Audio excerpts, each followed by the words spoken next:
The Beatles' relationship with cocaine is a lesser known but significant aspect of their broader encounters with drugs. Though not as central to their image as their experimentation with marijuana or LSD, cocaine did make its way into their lives at various points during the 1960s. One of the earliest potential encounters with cocaine dates back to the 8th of December 1961, when the Beatles performed at the Cavern Club in Liverpool. On this occasion, they backed rock and roll singer David Jones, who had brought cocaine to the gig. At the time, cocaine was not widely used in England, and was a rarity in the Liverpool scene. Cavern Club DJ Bob Wooler unwittingly tried cocaine for the first time, and although his experience was not a pleasant one, he suspected that the drug taking didn't end with him that night. The Beatles, always keen to take part of whatever was happening, likely experimented as well. Paul McCartney was the first Beatle to use cocaine regularly, introduced to the drug by the London art dealer Robert Fraser, during the recording of Sgt. Pepper's Lonely Hearts Club Band. For McCartney, cocaine use was part of the creative process, though he balanced it with marijuana to mitigate the come-downs. However, he quickly grew disillusioned with the drug, finding its effects underwhelming compared to the efforts required to sustain the high. His regular use of cocaine lasted only about a year, ending around 1968, when he recognized the negative impact it had on his mood and physical well-being. While McCartney stopped using cocaine relatively early, the other Beatles, particularly John Lennon and Ringo Starr, continued to use the drug into the 1970s, after the band had split. Lennon, reflecting on his experience with cocaine, dismissed it as a dumb drug, criticizing its addictive nature and the obsessive focus it fostered on securing the next dose. His disillusionment mirrored McCartney's, highlighting the fleeting appeal of the drug despite the initial allure. Cocaine's role in the Beatles' story is often overshadowed by their more publicized experimentation with other substances, but it was nonetheless a part of their journey, reflecting both the highs and the lows of their exploration of altered states. Let's not cause any trouble, pull any strokes, or do anything I'm going to be sorry for, especially tomorrow in that television theatre, because... Are you listening to me, Lennon?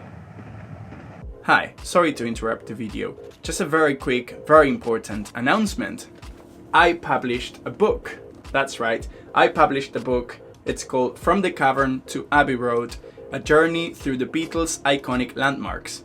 In this book, we see the story of the Beatles from the places where everything happened. Some of them are famous, like let's say Abbey Road Studios, and some of them perhaps not so famous, like for example the art gallery where John and Yoko met. I put a lot of work and effort into this book, and it would help me so much if you grabbed a copy. It's available on Amazon all around the world, so if you want your copy, please go to the link in the description. Thank you, now back to the video.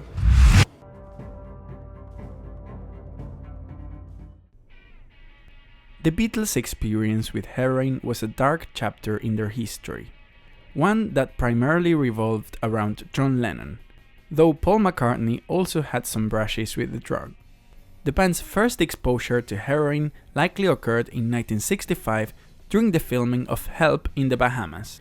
According to director Richard Lesta, Paul McCartney was approached by two women who attempted to coax him into trying heroin. McCartney, however, rebuffed their advances, much to Lester's relief. Despite his initial avoidance, McCartney did eventually try heroin, albeit unknowingly at first. In a 2004 interview, he recalled being handed something to smoke, only to later discover it was heroin. Fortunately, it had little effect on him, and he didn't pursue it further. In contrast, McCartney's authorized biography suggests he knowingly snorted heroin with art dealer Robert Fraser and a few others, including members of the Rolling Stones. However, his caution and fear of addiction kept him from becoming deeply involved. John Lennon's relationship with heroin was far more consuming. By mid-1968, he was regularly using the drug, a habit that continued throughout the difficult sessions for Let It Be. Lennon later admitted that his addiction stemmed from the immense emotional pain he and Yoko felt due to the treatment they received from the Beatles' inner circle. According to him, the isolation and hostility they experienced pushed them towards heroin as a means of escape. Lennon's heroin use significantly influenced his music during this period. His songs Happiness is a Warm Gun and Everybody's Got Something to Hide Except Me and My Monkey, both from the Beatles' White Album, contained references to his addiction. The lyrics conveyed the struggles and heights of heroin use, making a stark departure from the more subtle drug references in earlier Beatles songs. Heroin took a toll on Lennon's creativity and involvement with the band. During the recording of Let It Be, his heroin addiction led to a noticeable withdrawal from the group's dynamics. He later admitted to being addicted at the time of the Plastic Ono Band's performance at the Toronto Rock and Roll Revival Festival in September 1969, a show where he struggled to perform due to the effects of the drug. The couple's struggle with heroin also had tragic consequences, as it has been suggested that Yoko Ono's miscarriage in October 1969 was partly due to heroin withdrawal. Yoko Ono later noted that their addiction was never as severe as it could have been, thanks to the fear of needles and the low purity of the heroin they were using. Lennon's song Cold Turkey, released in October 1969 by the Plastic Ono Band, detailed his experiences with heroin withdrawal. The track, which had been rejected by McCartney as a potential Beatles single, featured a raw and visceral account of the agony of kicking the habit. It served as a stark reminder of the dangerous path Lennon had briefly walked and his determination to overcome it. So this is pretty much it for now. Thank you so much for watching until the end.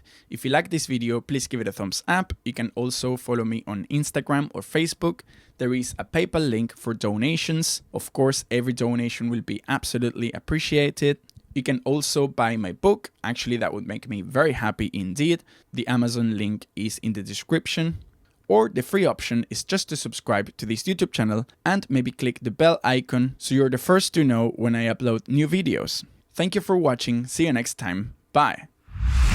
Well, I'm afraid that's us run out of time. Oh, I'm really okay. sorry. Oh, Bye, Bye, everyone. thank you very much. Thank you. If I give my